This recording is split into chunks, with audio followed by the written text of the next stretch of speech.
অইউরোপীয় ১৯ দেশের অভিবাসন আবেদন স্থগিত করল যুক্তরাষ্ট্র।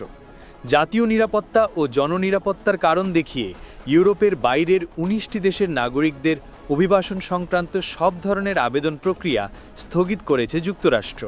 মঙ্গলবার ট্রাম্প প্রশাসনের পক্ষ থেকে এ ঘোষণা দেওয়া হয়। এই স্থগিতাদেশের ফলে ওই ১৯টি দেশের নাগরিকদের গ্রিন কার্ড ও যুক্তরাষ্ট্রের নাগরিকত্ব পাওয়ার প্রক্রিয়াও সাময়িকভাবে বন্ধ থাকবে। এর আগে গত জুন মাসে দেশগুলোর ওপর আংশিক ভ্রমণ নিষেধাজ্ঞা আরোপ করা হয়েছিল। এবার অভিবাসনের ওপর আরও কঠোর বিধিনিষেধ জারি হলো। মূলত অভিবাসন নীতিতে কড়াকড়ি আরোপ করা মার্কিন প্রেসিডেন্ট ডোনাল্ড ট্রাম্পের রাজনৈতিক ইশতেহারের অন্যতম প্রধান বৈশিষ্ট্য। প্রশাসন জানিয়েছে, নিষেধাজ্ঞার আওতায় থাকা দেশগুলোর তালিকায় আফগানিস্তান ও সোমালিয়ার নামও আছে।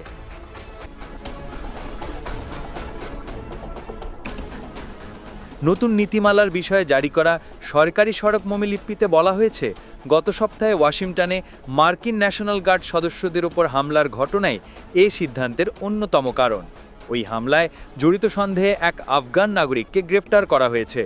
গুলিবর্ষণের ঘটনায় ন্যাশনাল গার্ডের একজন সদস্য নিহত এবং আরেকজন গুরুতর আহত হন। এদিকে সাম্প্রতিক সময়ে সোমালি নাগরিকদের বিরুদ্ধেও ট্রাম্প তার বিদ্বেষমূলক বক্তব্য আরও জোরদার করেছেন।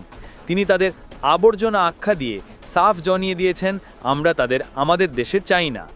গত জানুয়ারিতে আবারও প্রেসিডেন্ট নির্বাচিত হওয়ার পর থেকে ট্রাম্প অভিবাসন আইন প্রয়োগে অত্যন্ত কঠোর অবস্থান নিয়েছেন। যুক্তরাষ্ট্রের বড় শহরগুলোতে তিনি কেন্দ্রীয় এজেন্ট পাঠিয়েছেন এবং মেক্সিকো সীমান্তে আশ্রয় প্রার্থীদের ফিরিয়ে দিচ্ছেন।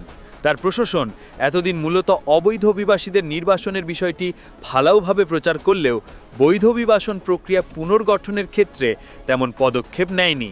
তবে ন্যাশনাল গার্ড সদস্যদের উপর হামলার পর থেকে জাতীয় নিরাপত্তার যুক্তি দেখিয়ে বৈধ অভিবাসনেও একের পর এক কড়াকড়ি আরোপ করা হচ্ছে। একই সঙ্গে এই পরিস্থিতির জন্য সাবেক প্রেসিডেন্ট জো বাইডেনের নীতিমালাকেও দায়ী করা হচ্ছে।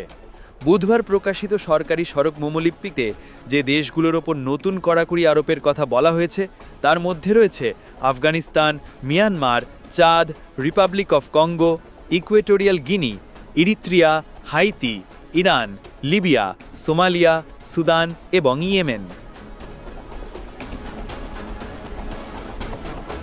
গত জুন মাসে এসব দেশের ওপর কঠোর অভিবাসন নিষেধাজ্ঞা দেওয়া হয়েছিল এবং বিশেষ কিছু ব্যতিক্রম ছাড়া এই দেশগুলোর নাগরিকদের প্রবেশ কার্যত বন্ধ ছিল।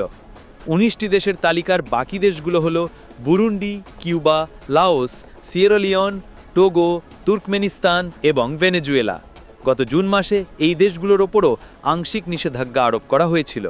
নতুন নীতিমালার আওতায় এসব দেশের নাগরিকদের অনিষ্পন্ন বা ঝুলে থাকা আবেদনগুলোর কার্যক্রমও স্থগিত রাখা হয়েছে।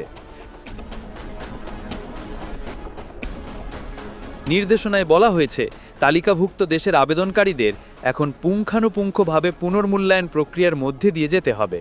জাতীয় নিরাপত্তা ও জননিরাপত্তার ঝুঁকি পুরোপুরি যাচাই করতে প্রয়োজনে তাদের সাক্ষাৎকার বা পুনরায় সাক্ষাৎকার নেওয়া হতে পারে। সড়ক মমিলিপিতে ন্যাশনাল গার্ডের ওপর হামলাসহ অভিবাসীদের দ্বারা সংঘটিত সাম্প্রতিক কয়েকটি ক্রমাকাকলের ধর্মী সানানায়